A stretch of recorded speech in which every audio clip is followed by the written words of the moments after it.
शेखावत बीकानेर शहर का जो दायित्व संभाल रहे हैं म्यूनिसिपैलिटी कॉरपोरेशन है, नगर निगम है। नगर निगम का कार्य है बीकानेर की पब्लिक को इंफ्रास्ट्रक्चर अवेलेबल कराना, और बीकानेर इस मामले में बहुत सौभाग्यशाली है कि नगर निगम के आयुक्त हैं मयंक मनीष जी, जो भारतीय प्रशासनिक सेवा के युवा अधिकारी हैं और आप बिलोंग करते हैं झारखंड से, और बीकानेर की हॉस्पिटलिटी आपको बहुत ठीक लगती है।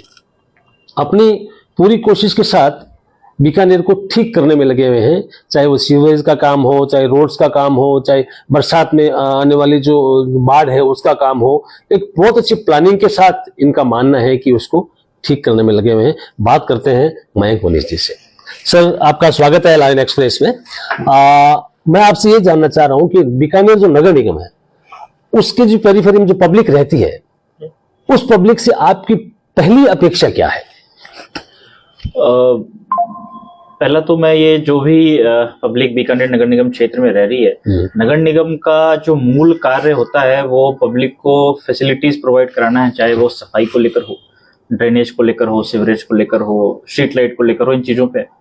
तो जो कार्य नगर निगम कर रहा है उसमें अगर पब्लिक का सपोर्ट दो तीन चीजों में जो मैंने देखा अगर और ज्यादा मिले जी, तो शहर में और अच्छे से सुधार हो सकते हैं। पहला, सफाई को लेकर अगर जनता हमारा सहयोग करे कि बाहर खुले में कचरा ना डाले और जो हमारी गाड़ियां आती हैं, चाहे वो टिपर हैं, ट्रैक्टर हैं, उसमें ही वो डालें, तो उससे हमें, हमारे सफाई कर्मचारियों को शहर को साफ रखने में और मदद मिलेगी। हाँ, जहां तक बात है कि कहीं अगर कोई ग्रीवांसेस हैं कि गाड़ियां नहीं पहुंच रही हैं तो वो आप हमारे संपर्क करें, हमें बताएं, तो हम तत्काल उसका निवारण करेंगे। तो ये दोनों साइड का है। हम भी अपनी जो सर्विस है उसको और बेटर करेंगे और ये अपेक्षा करेंगे लोगों से कि वो भी हमारा सहयोग करें और बाहर कूड़े नहीं डालें। दूसरा, सीवरेज की भी इस तरह से बात करें कि सीवरेज में जब भी सीवरेज की नई लाइन चली जाती है तो उसमें काफी खर्चा आता है जी। जो हो सकता है निगम का खुद का खर्चा हो, राज्य सरकार, केंद्र सरकार, हर से खर्चा आता है। बट डालने के बाद कई बार जितनी उसकी लाइफ होती है उससे पहले ही लाइन क्षतिग्रस्त हो जाती है या चोक हो जाती है, तो उसमें कई बार हमें देख पाया गया कि सीवर जिस वेस्ट मटेरियल को ले जाने के लिए बना है, जो कि टॉयलेट का वेस्ट है उसके लिए बना है, वो उसी पर ही वो काम कर सकता है। कई बार ऐसा देखा गया कि उसमें हमें कट्टे भी मिले हैं सीवर के लाइंस में, या कंबल मिले हैं, कट्टे मिले हैं। तो उन चीजों के कारण क्या होता है फिर कि जो व्यक्ति, वो बहुत ही गिने चुने लोग होंगे, जो व्यक्ति अगर किसी ने वो डाला सीवर लाइन में तो वो तो ये सोच रहा है कि उसके घर के पास ये नहीं हो रहा है चोक, बट वो आगे जाके किसी और घर के पास वो चोक हो रहा है, और वो फिर मल्टीपल चोकिंग होने के बाद और कई दिनों की चोकिंग होने के बाद क्या वो लाइन को खराब करती है। तो जो भी ये खर्चा लगाया जाता है उस पर वो नुकसान होता है। इसी तरह से कई रेस्टोरेंट्स हैं और वो जो स्पेशली जो चाशनी और इसके रिलेटेड काम करते हैं, वो डायरेक्टली सीवर लाइन में डालने से क्या वो लाइन चोक हो जाती है। तो उसमें भी मेरा ये निवेदन रहेगा अपने व्यापारी बंधुओं से भी कि इसमें ग्रीस चेंबर लगा के या ऐसी कोई फिल्टर लगा के उसको आप उपयोग करें, जिसमें जब भी वो जो आपका ग्रीस है या आपकी चाशनी है, वैसी चीजें हैं, वो सीवर में नहीं जाए और आप उसका नियमित अपने चेंबर की सफाई करते रहें। इससे क्या है कि आपके आगे की लाइंस भी अच्छे से चलेंगे, कहीं ओवरफ्लो और इस तरह की शिकायतें नहीं आएंगी। पब्लिक अवेयरनेस का इश्यू है। नहीं, मैं तो मानता हूं कि पब्लिक, बीकानेर की पब्लिक काफी अवेयर है और हमारा सहयोग भी कर रही है। मैं एक एग्जांपल भी देना चाहूंगा। जैसे हमने अभी वार्ड नंबर 12 में, जेएनवी में, एक अभियान शुरू किया जिसमें हमारे कुछ लोग घर घर कचरे गाड़ी के साथ साथ जाते हैं और उनको ये अवेयर करते हैं कि आप 3 डस्टबिन यूज करें, सूखा अलग यूज करें, गीला अलग यूज करें, और उसके बाद उनको बताते हैं। तो हमने ये देखा कि विगत 2-3 महीने में, पहले जब हो सकता है एक भी घर अलग अलग डस्टबिन या अलग अलग कचरा का पृथक्करण नहीं कर रहे थे, बट आज मोर देन 50% घरों ने वो शुरुआत कर दी है और वो कर रहे हैं अलग अलग कचरे का पृथक्करण। तो मैं कहता हूं कि लोग अवेयर हैं और धीरे धीरे हम और अवेयरनेस लोगों पर हम ला रहे हैं, और लोगों से मेरी जो अपेक्षा ना करके मुझे पूरी उम्मीद है कि बीकानेर की जनता इसमें हमारा साथ देगी और बीकानेर को और स्वच्छ बनाने में मदद करेगी। कुछ इश्यूज आते हैं, जैसे एक तो आपने ये कहा, दूसरा रोड्स की कंडीशन से भी बीकानेर जैसे करणी नगर है या और भी कोई रोड्स है, अभी थोड़ा सा काम चल रहा है, उनकी अल्टीमेटली कब तक महीने 2 महीने में कब तक ठीक हो पाएंगे सर? रोड्स की जहां तक बात है तो मोटा मोटे 3 एजेंसीज रोड्स पे काम करती हैं शहर में। एक पीडब्ल्यूडी है, एक बीकानेर विकास प्राधिकरण और एक नगर निगम है। तो जनरली ये आप निकले जो सबसे इंपॉर्टेंट रोड्स हैं, हाईवे वाली रोड्स हैं, वो पीडब्ल्यूडी के पास रहती हैं, फिर सेकंड लेवल की रोड्स बीडीए के पास रहती हैं और थर्ड लेवल की निगम के पास रहती है।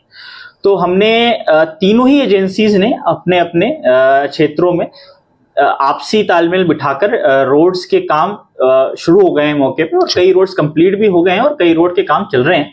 हमारा फोकस अभी यही है, चूंकि ठंड में जब ठंड बहुत ज्यादा होती है, 10 डिग्री से नीचे चली जाती है, तो डामर के काम नहीं हो पाते हैं। तो हमें अभी डामर के कामों को, जो डामरीकरण करना है, उस कामों को अभी हम सर्दी आने से पहले उसको फोकस कर रहे हैं। सीसी के काम जहां तक है, वो बारिश, वो ठंड में भी होती है, उसमें किसी प्रकार की दिक्कत नहीं आती है। सीसी के कामों में क्या समय भी थोड़ा ज्यादा लगता है, डामर के काम जल्दी हो जाते हैं। तो डामर वाले काम हम अलग अलग एरियाज में कर रहे हैं। कुछ एक एरियाज में अगर नाउ तो कंडी नगर में काम शुरू हो गया है, वहां पे सीवर का भी हमारा काम चल रहा था, जो कि लगभग अब वो खत्म हो गया है। तब वहां उसकी रोड भी वो बन जाएगी। जेएनवी के कई सड़कें बन रही हैं। जैसलमेर रोड पे पीडब्ल्यूडी ने वर्क टेकअप किया है, और 1 से 2 दिन में वो शुरू हो जाएंगे उनका, चाहे पंडित धर्मकाटा की बात हो, उधर थोड़ा या उर्मुल सर्किल की बात हो, उनपे काम शुरू हो जाएगा। पत्रिका के सामने जो रोड है वो बीडीए ने टेकअप किया है, वो भी 1 से 2 दिन में शुरू हो जाएगा। सीसी रोड्स हैं। इस तरह से हमने, निगम ने भी कई रोड्स और लिए हैं। कांता खतुरिया में हमारे काम चल रहे हैं।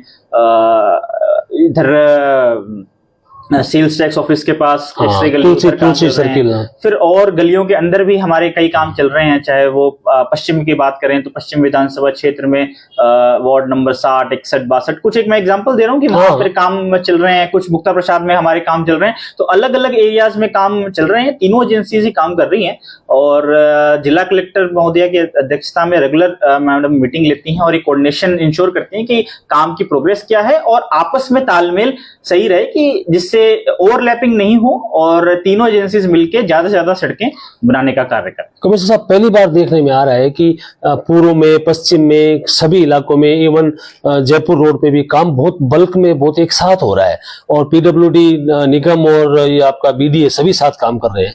तो ये सारी सैंक्शंस, इसमें कोई दिक्कत नहीं आती एक साथ करें? बहुत पूरा शहर ही लगभग नया हो रहा है। इसमें सैंक्शंस में बस एक चीज का ध्यान रखना होता है, जो कि ओवरलैपिंग कहीं नहीं हो। मतलब उसका कोई गलत ये फायदा ना उठाए कि एक ही रोड 2 एजेंसी से ना बन पा रही हो। उसके लिए हमने तीनों ही एजेंसीज ने अपनी अपनी पूरी लिस्ट दोनों के साथ शेयर कर ली। मतलब निगम जो काम कर रहा है वो बीडीए के पास है, पीडब्ल्यूडी के पास है। पीडब्ल्यूडी जो काम कर रहा है वो निगम और बीडीए के पास है।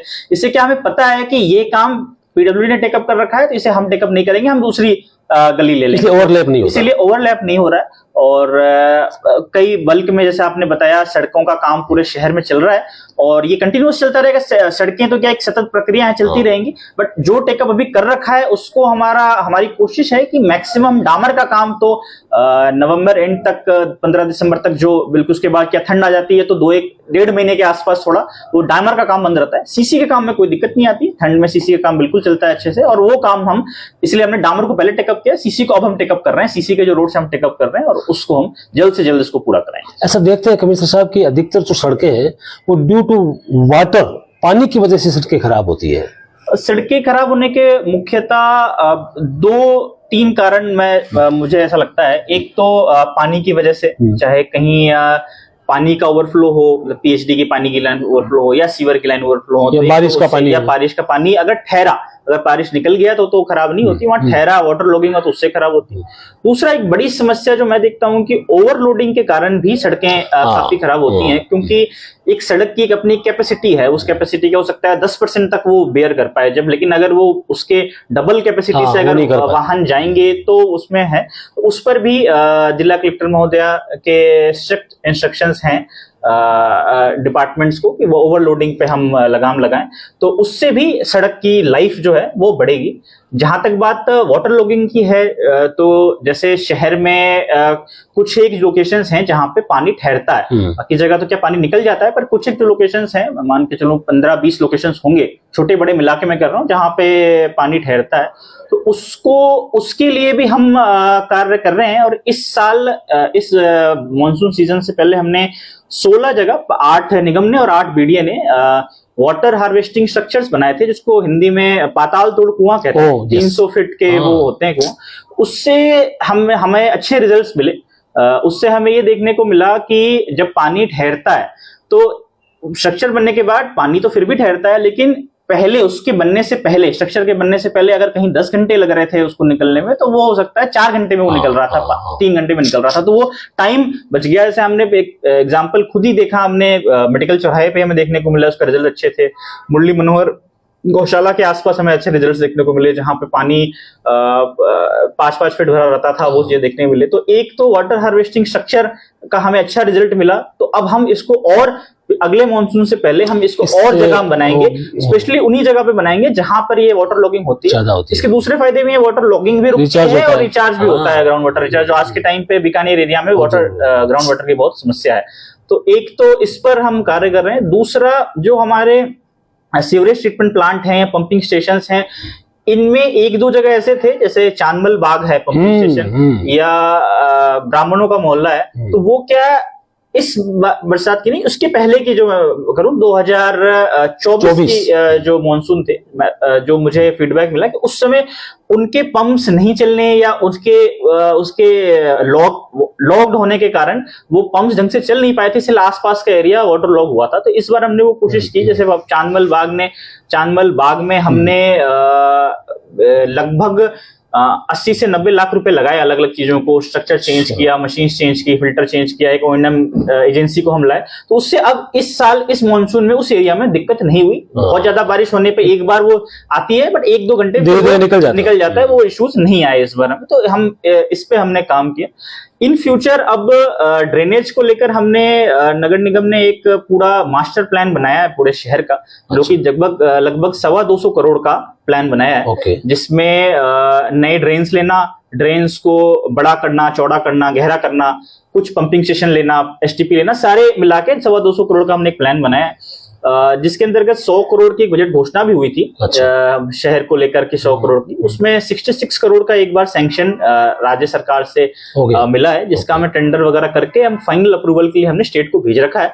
जैसे ही वो अप्रूवल होकर आता है, वो काम शुरू हो जाएगा। जो वल्लभ गार्डन, सुजान देशर, 2 जो जगह समस्या है हमारे, वहां पे वो कार्य करेंगे। इसके अलावा DMFT के मद से कलेक्टर मैडम ने लगभग 12 करोड़ की सैंक्शन हमें दी है ड्रेनेज के रिलेटेड, जिसके कुछ के टेंडर फ्लोट हो गए हैं, वर्क ऑर्डर देना, और कुछ के हम टेंडर फ्लोट कर देंगे। तो मतलब विद इन ए मंथ हम इन कामों को 12 करोड़ के और काम इसमें शुरू कर लेंगे, जिसमें मुख्यतः कलेक्ट्रेट से लेकर सर्किट हाउस तक का जो ड्रेन है वो लिया है। एक पंचती से लेकर सर्किट हाउस तक का ड्रेन है, जहां पे आपने देखा होगा ब्रह्म कुमारी सर्किल के पास पानी भरता है, वो लिया है। सर्किट हाउस लिया है, तो बहुत भरता है, वो लिया है। एक नगर निगम के पास जो यहाँ पानी भरता है, उसको लेकर हमने लिया है। एक पंपिंग स्टेशन भी हमने यहाँ पे लिया है। यहाँ से तो 3 दिन आप निकल नहीं सकते, तो इसको हमने टेकअप किया है, वो भी DMFT के अंदर हमने टेकअप किया है। तो इन 3-4 कामों को हमने टेकअप किया DMFT के अंदर। इनका हम विद इन ए मंथ हम वर्क ऑर्डर कर देंगे। DMFT क्या है? डिस्ट्रिक्ट का मिनरल फाउंडेशन ट्रस्ट है, जिसके अध्यक्ष कलेक्टर रहती हैं। उन्होंने इससे हमें सैंक्शन दिया है, तो इस पे 12 करोड़ इसमें काम लिया है। और BDA ने भी लगभग 12-13 करोड़ के उन्होंने भी सैंक्शन लिए हैं ड्रेन के। इनका एक काम शुरू भी हो गया है, जो कि एक मुख्य समस्या थी शहर की। कोठारी हॉस्पिटल से लेकर एक नाला पुलिस लाइन चौराहे तक वो नाला बन रहा है, क्योंकि वो जैसलमेर रोड आपने देखा होगा कि वो वाटर लॉक रहता है, तो वो एक नाला बन रहा है। वो काम भी शुरू हो गया उसका, वो लगभग 3 या 4 करोड़ का, एग्जैक्ट अमाउंट जानी है, 3 या 4 करोड़ का वो काम है। काम मौके पे चल रहा है वो, और अगले मानसून से पहले ये काम कंप्लीट भी हो जाएगा। तो इस तरह से ड्रेनेज के अलग अलग सोर्सेस से अगर हम लें, कुछ स्टेट के बजट से लें या BDA के मद से लें या DMFT के मद से लें, तो लगभग 90 करोड़ के काम सैंक्शन हुए हैं, जो कि 1 से 1.5 महीने में मौके पे शुरू हो जाएंगे काम अलग अलग क्षेत्रों में। तो ड्रेनेज में भी आगामी जो मॉनसून आएंगे उसमें हमें इसमें बेटर रिजल्ट्स और देखने को मिलेंगे, पब्लिक को राहत मिलेगी। बिल्कुल। ये बिल्कुल सही मयंक सर, आप बिल्कुल सही बता रहे हैं। ये बहुत ही खूबसूरत एक सिस्टम है। BDA में मैडम है, जो आप वाइफ हस्बैंड हैं, दोनों बहुत अच्छे काम कर रहे हैं। कलेक्टर मैडम है, एक ट्रायंगल आपका अच्छा काम कर रहा है। अभी जो ये एक अंडरस्टैंडिंग है शहर को लेकर के, ये बहुत खूबसूरत है। और आप लोगों ने तय कर लिया, खोज लिया कि कहाँ क्या प्रॉब्लम है, और उसी को आप ठीक कर रहे हैं। ये पब्लिक के लिए बहुत अच्छी बात है। और बीकानेर की पब्लिक ऐसी उम्मीद करती है कि आप जैसे होनहार IAS अधिकारी है, तो बीकानेर को कुछ दे के जाएंगे। लॉइन एक्सप्रेस से बात करने के लिए आपका बहुत धन्यवाद। धन्यवाद।